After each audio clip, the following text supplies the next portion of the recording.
South ఇండియాలోనే biggest sorry store మన Varahi silks మన విజయవాడ ఎంజీ రోడ్ లో ప్రారంభం.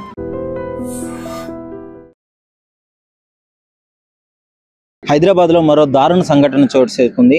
నడి రోడ్డు మీద కత్తులతో కలిసి ఒక మనిషిని అతి కిరాతకంగా చంపడం జరిగింది. వెంకటరత్నం అనే వ్యక్తిని. సో పాత కక్షలే కారణమా లేదా లావాదేవీలు ఏమన్నా కారణమా అనే విషయాలు అయితే ప్రాథమిక విచారణలో అయితే తెలియాల్సి ఉంది. సో మొదటిగా అయితే దుండగులు చేసిన సంఘటనలు అంతే ఒక చూసిన ప్రత్యక్ష సాక్షి మన దగ్గర ఉన్నాడు. సో అతని కళ్ళెదురుగానే ఇన్సిడెంట్ మొత్తం జరిగిపోయింది. ఒకసారి అతను అడిగి తెలుసుకుందాము అసలు ఏం జరిగింది, ఎలా ఉంది పరిస్థితి అని చెప్పేసి. So hi brother. ఆయన ఇన్సిడెంట్ జరిగినప్పుడు మీరు ఉన్నారా? ఏంటి ఏం జరిగింది అసలు? అంటే నేను 7 o'clock ఓపెన్ చేస్తా డైలీ కోర్టు.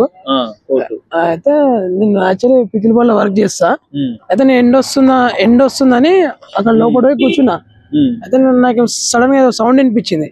యాక్సిడెంట్ అనుకున్నా. ఇక్కడ ఒక హోల్ ఉంటది. ఆ హోల్ నార్మల్ గా యాక్సిడెంట్లు అవుతుంటాయి ఎప్పుడు అవుతుంటే యాక్సిడెంట్ అయిందేమో అని చెప్పి నేను సడన్ ఉరికొచ్చేసరికి అప్పటికే నడుపుతుర్రు మొత్తం కత్తులతో కొట్టడం గానీ అప్పటికే కొట్టేసారు. ఏమన్నా గన్ సౌండ్ గానీ కాల్చడం అలాంటివి? నేను అక్కడ నుంచి అక్కడ ఉరికెళ్ళప్పుడు నాకు గన్ సౌండ్ వచ్చింది. చూసిన నేను అలానే అట్లా నరికేసారు ఆయన అనుకుని. చూసావా ఇన్సిడెంట్ జరిగేటప్పుడు? చూసావా? అంటే చూసిన అక్కడ నుంచి చూసిన వీడియో తీసుకుందాం అనుకున్నా. నాకు భయం అయింది, ఏం అర్థం కాలే. ఉరికినా నేను. ఎంతమంది వచ్చి ఉంటారు నువ్వు చూసినంత వాటికి? 6 members ఉన్నారు. ఒక 6 వచ్చారు. ఏ వెహికల్ లో వచ్చారు? ఒకటేమో బజాజ్, ఒకటేమో ఆటో. బజాజ్ బైక్ మీద వచ్చారా? వెహికల్ అది వ్యాన్? వెహికల్ ఒకటి, ఆటో మీద. సో మొత్తం ఒక 6-7 వరకు వచ్చి 6 members వచ్చి ఫ్రాక్షన్ ఆఫ్ సెకండ్ లో జరిగిపోయింది ఇదంతా. ఇక్కడేనా ఇన్సిడెంట్? రోడ్డు మీద అంటే అంత కిరాతకంగా నరకడము, రాళ్ళు తలకాయ పగల కొట్టడం ఎంత జరిగింది అని అన్నారు. అవును, రాయి తీసుకొని కొట్టారు. స్పాట్ డెడ్ మనిషి. ఏమన్నా ఎవరన్నా ఆపే ప్రయత్నం చేయలేదా? ఎవరన్నా ఉన్నారా ఆ టైంకి? ప్రయత్నం ఎవరు లేరు, అందరు చూసుకుంటూ పోతారని ఎవరు ఆపారు. అంటే వాళ్ళు కత్తులు పట్టుకున్నారు కదా అని అట్లా. అందరి దగ్గర ఉన్నాయి కత్తులు? అందరి దగ్గర. హైదరాబాద్ లో మరో దారుణమైన సంఘటన. నడి రోడ్డు మీద దుండగులు అతి కిరాతకంగా ఒక రియల్టర్ ని విచక్షణ రహితంగా కత్తులతో నరికి గన్తో కాల్చడం జరిగింది. సో ఈ ఇన్సిడెంట్ వింటేనే ఇంత భయంకరంగా ఉంది. మీరు ఆ విజువల్స్ చూస్తే చాలా దారుణం. ఇటే వస్తున్నాడు. ఇక్కడ ఒక స్కూల్ ఉంది దగ్గరలో. ఆ స్కూల్లో వాళ్ళ పిల్లల్ని దించేసి, ఆయన రియల్ ఎస్టేట్ వ్యాపారం చేస్తూ ఉంటాడు. అక్కడ నుంచి దించేసి ఇదే రూట్ లో వస్తున్నాడు. ఇక్కడికి వచ్చినప్పుడు ఆటోలో దుండగులు ఇలా రావడం జరిగింది. ఇక్కడ నుంచి వచ్చి ఇక్కడ ఆటో ఆపి ఇక్కడ బండి మీద వస్తున్న వ్యక్తిని ఇక్కడ ఆగిన తర్వాత ఇలా వచ్చేస్తున్నాడు, దిగేశాడు. వెంటనే కత్తులతో ఒక సెకండ్ గ్యాప్ కూడా లేకుండా అన్ని కత్తులన్నీ తీసుకొని విచక్షణ రహితంగా నరకడము, బండరాళ్లతో ఇక్కడ ఉన్న రాళ్లతో తలబగల కొట్టడము. వెహికల్స్ తిరుగుతున్నాయి అంటే బ్లడ్ కనిపించకుండా మట్టి కప్పారు దాని మీద. మీరు ఇక్కడ క్లియర్ గా చూడొచ్చు విజువల్స్. మొత్తం ఇదంతా రక్తమే. ఇక్కడ మొత్తం ఇదంతా రక్తపాతం అయిపోయింది రోడ్డు మొత్తము. అందరూ తిరిగే ఏరియా. పొద్దున్నే దాదాపు 7 గంటల నుంచి 8 గంటల లోపు ఆ ప్రాంతంలో అయితే ఇన్సిడెంట్ జరగడం జరిగింది. సో ఆయనకు ఒక 40 సంవత్సరాల వరకు ఉంటున్న వ్యక్తి, 40 సంవత్సరాల వయసు ఉన్న వ్యక్తి. గతంలో ఎందుకు మరి ఈ మర్డర్ గల ఇలాంటి ఇన్సిడెంట్ జరగడానికి హత్యకు గల కారణాలు ఏంటి అంటే, గతంలో ఆయనకి ఏదో జంట హత్య కేసుల్లో నిందితుడిగా ఉన్నాడంట. సో ఆ పాత కక్షల కారణమా లేదా ఇంకా ఏమన్నా రియల్ ఎస్టేట్లో ఏమన్నా లావాదేవీలు కారణం అనే విషయాలు అయితే తెలియాల్సి ఉంది. సో పోలీస్ వాళ్ళు అయితే ఎంక్వైరీ చేసినారు. బాడీని పోస్ట్ మార్టానికి పంపించేశాడు. ఇక్కడ పక్కనే వాళ్ళ ఇల్లు కూడా. సో వెంకటరత్నం అనే వ్యక్తి ఈ విధంగా దారుణంగా హత్య జరిగిందంటే మేడ్చల్లో ఇది ఒకటోసారి ఏం కాదు. గతంలో కూడా చాలా హత్యలు నడి రోడ్డు మీద తమ్ముడు అన్నని నరికి చంపడము, పొడవడము ఇలాంటివి కూడా చాలా ఇన్సిడెంట్లు జరిగాయి. కానీ ఈ ఇన్సిడెంట్ మాత్రం చాలా దారుణమైన ఘటన, అమానుష్యమైన ఘటనగా చెప్పుకోవచ్చు.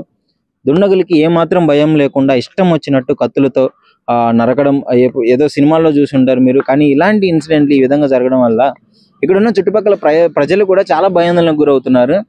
నేను వాళ్ళ ఇంటికి వెళ్ళి ఎంక్వైరీ చేశాను. అక్కడ వాళ్ళు ఏం మాట్లాడట్లేదు. ఇక్కడ చాలా మంది చూసిన వాళ్ళు కూడా ఉన్నారు. దాదాపు వాళ్ళు కూడా చాలా భయభ్రాంతులకు గురైనారు. ఒక్కళ్ళు కూడా కనీసం మాకు తెలీదు అనే చూసాము కానీ మేము మాట్లాడలేము, మాకు చాలా భయంగా ఉందని చెప్పేసి ప్రతి ఒక్కరు మాట్లాడడం జరుగుతుంది. అంటే ఒకసారి మీరు చూడొచ్చు, ఇది కాలనీ సాకేత్ కాలనీ. ఇక్కడ జనసంచారం కూడా ఎక్కువగా లేదు. మొత్తం సిటీకి లోపల ఉంది ఈ కాలనీ. కానీ చూసుకున్నట్లయితే ఆ టైంలో జనాలు ఉన్నారు, మార్నింగ్ టైంలో స్కూల్ స్టార్టింగ్ టైం కాబట్టి చాలా మంది తిరుగుతూనే ఉన్నారు. కానీ చంపుతున్న మీకు విజువల్స్ ఉన్నాయి, కానీ అవి చూస్తే నిజంగా కళ్ళు చెమ్మగిలుతాయని చెప్పుకోవచ్చు. అతి కిరాతకంగా చంపినాడు. 6 వచ్చినారు, మరి గన్తో కూడా కాల్చినారు, గన్ శబ్దాలు వినిపించినాయి అని కూడా ఇక్కడ వ్యక్తులు చెప్తున్నారు. సో ఇక్కడ మీరు చూడొచ్చు, ఇక్కడ ద గ్రిడ్ అని చెప్పేసి ఒకటి ఉంది, ప్లే గ్రౌండ్ ఉంది, బాస్కెట్బాల్ గ్రౌండ్ ఉంది. సో ఇక్కడ ఇక్కడ ఆ వ్యక్తులు అయితే చూడడం జరిగింది. సో ఆ వ్యక్తి చూసి మనకైతే ఇన్ఫర్మేషన్ ఇచ్చాడు, అక్కడ ఉన్న ఒక పర్సన్ చూశాడు, మొత్తం ఎలా జరిగింది ఏంటి అని ఇన్ఫర్మేషన్ ఇచ్చాడు. పోలీస్ వాళ్ళు కూడా ప్రాథమిక విచారణలో మొత్తం క్లియర్ గా చెప్పడం జరిగింది. సో దానికి సంబంధించిన విజువల్స్ లో కూడా మీరు చూడొచ్చు, అతి కిరాతకంగా చంపిన ఘటనలు అటు క్లియర్ గా కనిపిస్తున్నాయి. సో ఈ అమానుష్యమైన ఘటన పైన మీ అభిప్రాయం ఏంటి? నిజంగా సిటీలో ఇంత దారుణంగా వరుస హత్యలు జరగడము, ప్రతి ఒక్కరికి చట్టం మీద భయం లేకుండా ఇష్టం వచ్చినట్టు హత్యలు చేసుకుంటున్నారు సుపారీలు తీసుకొని. ఇది సుపారీ తీసుకున్న ఘటన లేదు, హత్యపూరితంగా పగ పెంచుకొని చేసిన ఘటన అనే విషయాలన్నీ ప్రాథమిక విచారణలు అయితే తెలియలేదు. ముందుగా అప్డేట్ అయితే వస్తుంది. సో పోలీస్ వాళ్ళు తెలియజేసే అవకాశం ఉంది. మనం వెంకటరత్నం గారి ఇంటి దగ్గరే ఉన్నాము. సో బంధువులు, ఫ్యామిలీ మెంబర్స్, తెలిసిన వ్యక్తులు అందరూ రావడం జరిగింది. వాళ్ళ ఫ్యామిలీ మొత్తం శోక సముద్రంలో మునిగిపోయింది. సో ఏం మాట్లాడలేని పరిస్థితి, ఏం అడిగినా వాళ్ళు షాక్లో నుంచి ఇంకా బయటికి రాలేదు. పిల్లలు ఉన్నారు, ఆయనకి కూడా ఒక 50 ఏజ్ ఉంటుందన్నారు. ఇక్కడ ప్రస్తుతం మనతో అడిగి తెలుసుకుందాము. నమస్కారం. ఏంటి పరిస్థితి, అసలు ఎందుకు ఇంత దారుణంగా చంపాల్సి వచ్చింది? స్కూల్లో దింపి రిటర్న్ అయ్యి వస్తుండగా మనుషులు అటాక్ చేసి ఇది చేశారంటండి. అదొకటి చెప్పారు అంతే. తర్వాత ఇంకా ఎందుకు ఏంటి మిగతా మా వల్ల ఏమీ తెలియదు. చంపేంత పగలు ప్రతీకారాలు ఏంటి మా పరిస్థితి? మనిషి అండి, ప్రతి మనిషికి సాయం చేసే మనిషి, అందరినీ కలుపుకుని వెళ్ళే మనిషి, ఎవరికి ఎటువంటి హాని చెయ్యడండి. ఆయన మీకేమవుతారండి? వెంకటరత్నం ఏమవుతారు? కజిన్ అండి. ఎలా ఉండేవారు మీతో? ఎలా ఉండేవారు? అందరితోటి హ్యాపీగా సంతోషంగా ఉంటాడండి. ఆయన ప్రతి ఒక్కరికి హెల్ప్ చేస్తాడండి. ఆయన అలాంటి మనిషి ఆయన. ఇప్పుడు అందరూ ఉమ్మడి ఫ్యామిలీ, వాళ్ళ తమ్ముడు మరదలు అందరూ కలిసే ఉంటారు. వాళ్ళ మరదలు మా అమ్మాయి అన్నమాట. ఓకే. అంటే ప్రీవియస్ గా ఏమన్నా థ్రెటనింగ్ కాల్స్ గానీ, ఆయన మూమెంట్ లో ఏమన్నా అంటే బెదిరింపు ఏది లేదట. క్యాజువల్ గా ఉన్నాడు. ఎక్కడ అసలు వెంకటరత్నం ఎక్కడండి అసలుకి? ఏదండి ఆయన నేటివ్ ఎక్కడ? నెగిటివ్ మిర్యాలగూడ అండి. మిర్యాలగూడ. ఓకే. సూర్యాపేట, నల్గొండ మిర్యాలగూడ షుగర్ ఫ్యాక్టరీలో చేసేవారు వాళ్ళ నాన్నగారు. అంటే కొంతమంది ఏమన్నారంటే బయట పాత పగలని అంటున్నారు, లేదు రియల్ ఎస్టేట్ లో ఏమన్నా. అసలు ఏమి జీరో నాలెడ్జ్. రెండు మర్డర్ కేసులో కూడా ఉన్నారని చెప్పి నాకు తెలియదండి, అసలు జీరో నాలెడ్జ్.